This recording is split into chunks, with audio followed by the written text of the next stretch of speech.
Hey everyone, it's Analytical Chick.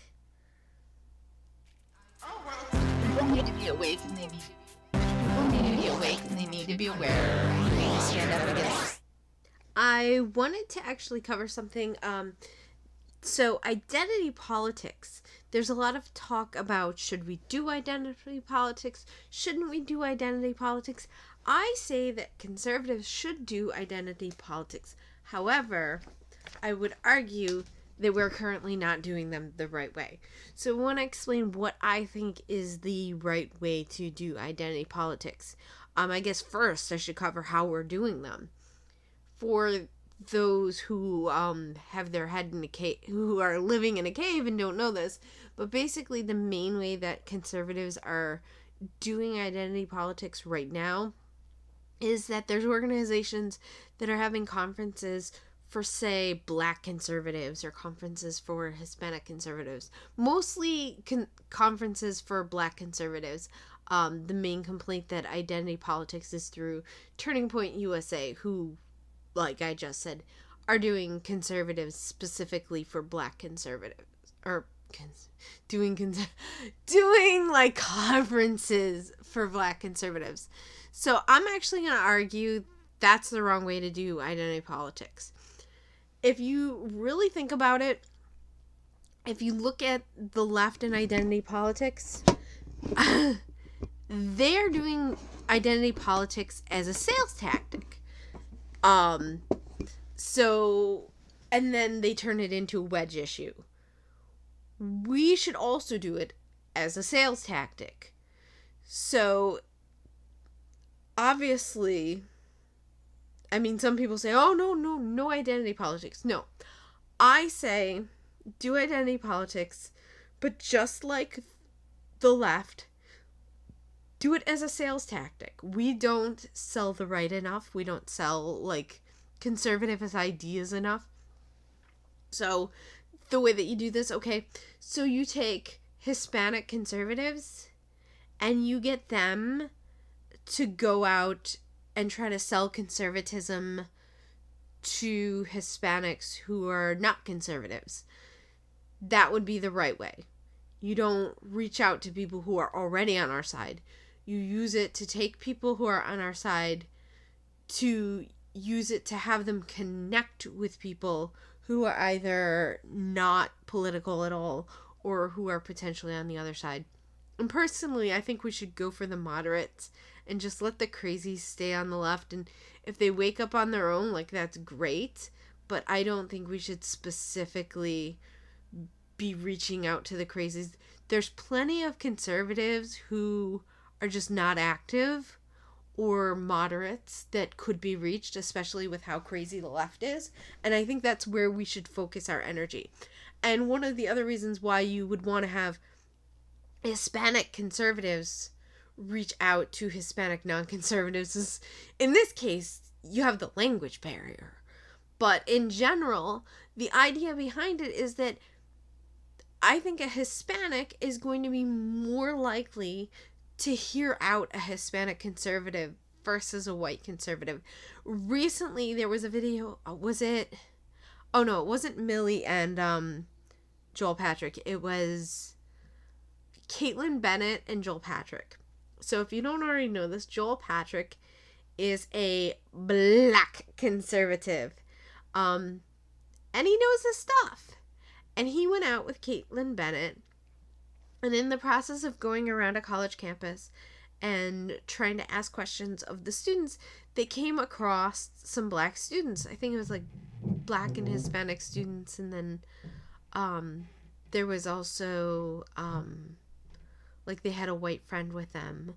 But I think the friend group that they were talking to was mostly non-white. But anyway, so they were sitting down and they were chatting with this Black girl, and she was very, kind of, abrasive at first.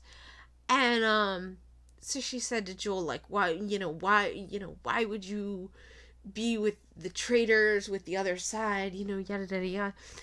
And he explained, like, there's more to what I care about in politics than my skin color. And he explained why he's a conservative. And, you know, she realized, like, she didn't know about all of this stuff. Like, I think he ended up talking about Fast and Furious, which, I mean, I was politically asleep. And I didn't really know that that was going on. Although I did remember reading in the paper about the one where he gave the money to the banks, the bailout or whatever it was. That one I read about, and I was very furious about it. I think Fast and Furious was when I kind of disconnected, because when Obama first became president, I was like, okay, I'm gonna give him a chance. I'm gonna read these articles. I'm gonna give this guy a chance. And then after a while, I was like, I can't even. Oh my gosh, I cannot read about this president anymore. I was just dead inside. I was so happy when Trump won and so relieved, because when I would read the news, like, I was just so, like, dead inside, because Obama was just ripping our country apart. And I used to think, like, this isn't constitutional. Like, somebody will take care of this. I had no idea. I had no idea how to speak up and have my voice be heard, or how to amplify other people's voices on social media, all of these things. I should do a video at some point. I have some ideas about things people can do. You know, you don't have to be a creator. You can, like, amplify other people's voices. Anyway, on and on and on. That's something that I'll cover in a separate video at some point. But, and also, I think that's mostly what I wanted to talk about. But basically, the idea is consider identity politics part of your sales strategy, and not the way we're not applying it properly. Because to just take blacks who are already conservative and have them have a conference together, unless you're sitting in that conference and strategizing and planning, like, sessions where you guys are gonna go out in a black neighborhood in specific cities, like, unless you're actually planning just to have a lot of conferences for black conservatives, that's not very productive. Like, those are people who are already on the conservative side. You want to sell the conservative ideas. So you should always be looking at, like, how can this be an angle where we can sell our conservative ideas? And this is a problem. We don't sell our ideas. Now, I subscribe to Magdalene Rose, or Magdalene Rose. She has an H in her name, Magdalene Rose. I'll link her in the description. I like her a lot, but I'm a little frustrated how she keeps saying the GOP needs to do this and the GOP needs to do that. And that's fine when you have 1,000 subscribers or 5,000 subscribers. But she's up to, I think, 25,000 subscribers at this point, or followers on Twitter. So she's at a level where she has ties to people with more followers and subscribers, and she has a decent enough following and subscription level to where she can start organizing and she can start doing something. Stop waiting for somebody else to do it for you. Like, I have 1,000 subscribers. I can't do anything with that. You guys don't even comment on my videos. I mean, I'd love to organize people and do something, like, even to organize people just online to try to get out information. There's a lot of ideas that I have. So I'm kind of getting off the topic a little bit, but I'm going to make another video really expanding on that idea more in the future. Also, in case anybody's been wondering this whole time, so for those who don't know, if you're one of those obtuse leftists who probably wouldn't still be on the video at this point, but anyway, the left always acts like, you know, Pepe is like this horrible thing. So if you notice my thumbnail that you have in front of you, it's Pepe in 6 different versions, or 6 different variations. So the first one is essentially like a black person, black Pepe with the brown skin, the black hair. The next one is supposed to be like a Hispanic Pepe. So that's like kind of like a caramel skin with the black hair. And then the next one is just like a Kind of a regular Pepe. That's my old avatar. Like, really old. My first avatar was a blonde Pepe with a green skin.